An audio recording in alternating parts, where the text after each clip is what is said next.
नमस्कार, स्वागत है आपका एक बार फिर से भारत समाचार के इस खास कार्यक्रम में, जिसमें हम सत्ता के गलियारों की हलचल और कानाफूसी तमाम सारी चटपटी खबरें लेकर आते हैं। तो चलिए शुरू करते हैं इस बार का पावर सेंटर।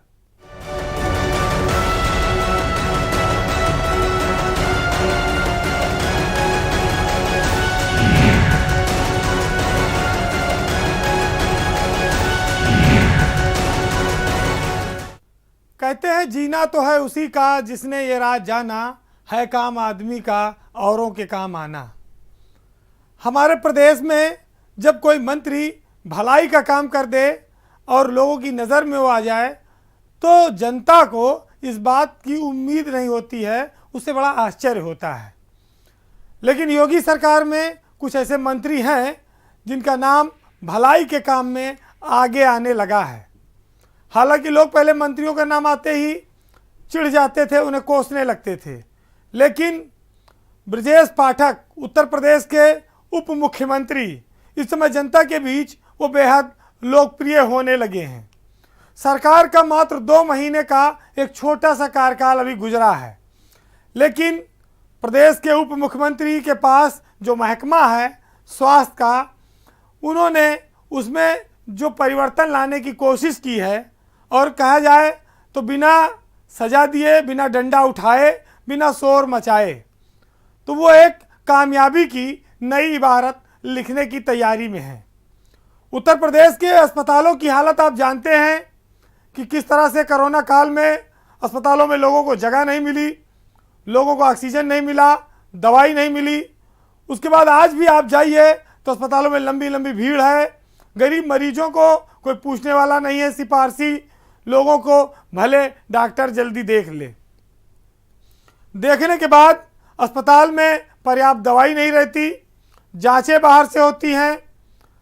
आम आदमी के लिए इलाज आसान नहीं है, चाहे जो कार्ड हो आपके पास और चाहे जो व्यवस्था।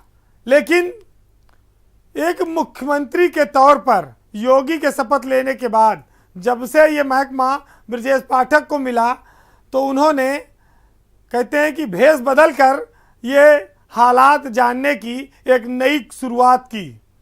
वैसे ये सबको पता है कि अस्पताल खुद ही बीमार हैं, लेकिन जब मुख्यमंत्री खुद ही मुंह पर मास्क लगाकर मरीज बनकर अस्पतालों में जाने लगेगा तो स्वाभाविक है कि उसका असर दिखेगा।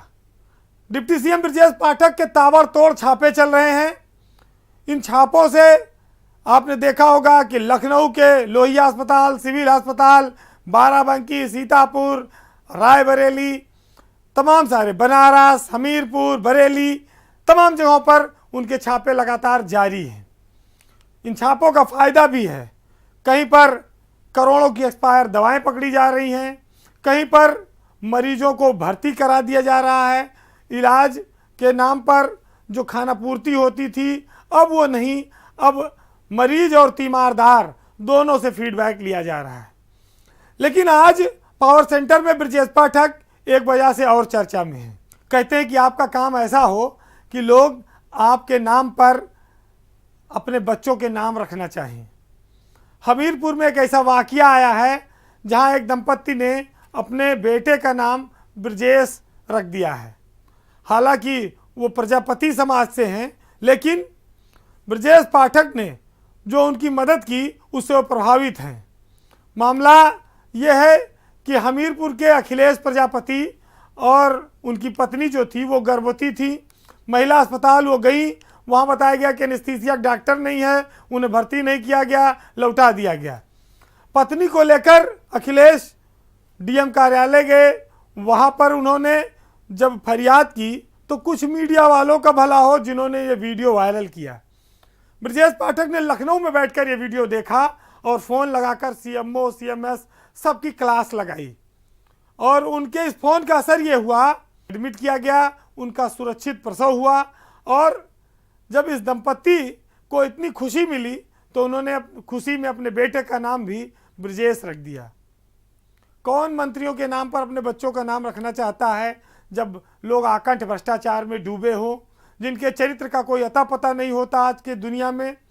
लेकिन ब्रजेश पाठक इन सबके विपरीत, या कहा जाए कि धारा के विपरीत नाव चलाकर समाज के अंतिम तबके को जो राहत देने की, जो उनके घाव पर मरहम लगाने की कोशिश है, वो निश्चित ही काबिले तारीफ है।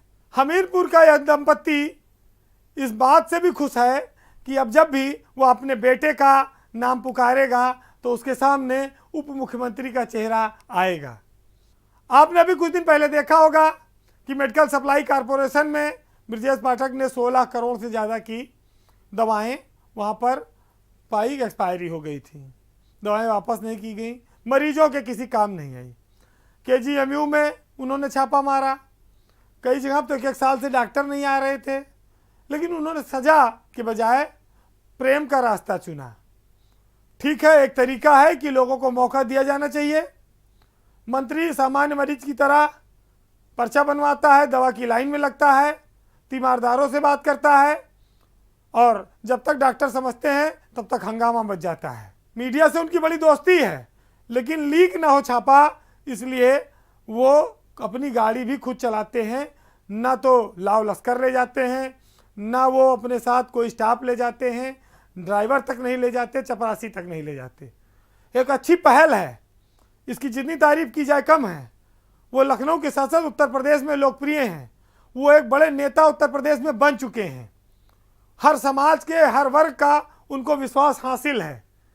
ऐसी सरकार में ब्रजेश पाठक एक उम्मीद की बड़ी किरण है, लखनऊ ही नहीं पूरे प्रदेश के लोगों के लिए। ईमानदारी के साथ वह संकल्प लेकर आए हैं, जनता की सेवा करनी है, जिस रूप में मिले, जहां मिले। तो उत्तर प्रदेश के उप मुख्यमंत्री ब्रजेश पाठक इन दिनों सरकार के साथ साथ जनता के लिए भी बहुत मुफीद साबित हो रहे हैं, बहुत लाभदायक हैं, और हम ऐसे जनप्रतिनिधियों की बड़ी उम्मीद करते थे। लोग पहले पढ़ते थे, बुजुर्गों से सुनते थे, लेकिन ऐसा आचरण लोग नहीं कर पाते, क्योंकि सत्ता मिलने के बाद उसके नशे में मंत्री और अफसर ये सब चूर हो जाते हैं। जिनके नाम पर सत्ता मिली उनकी परवाह उन्हें नहीं रहती, अपनी सुविधाएं, अपनी मौज मस्ती, अपना परिवार, इसी तक लोग सीमित रह जाते हैं। लेकिन ब्रजेश पाठक इन सब के इतर उत्तर प्रदेश की जो मंत्रिमंडल है उसमें एक अलग पहचान बना रहे हैं, और यूपी की जनता के लिए भी वो एक उम्मीद की किरण बने हुए हैं।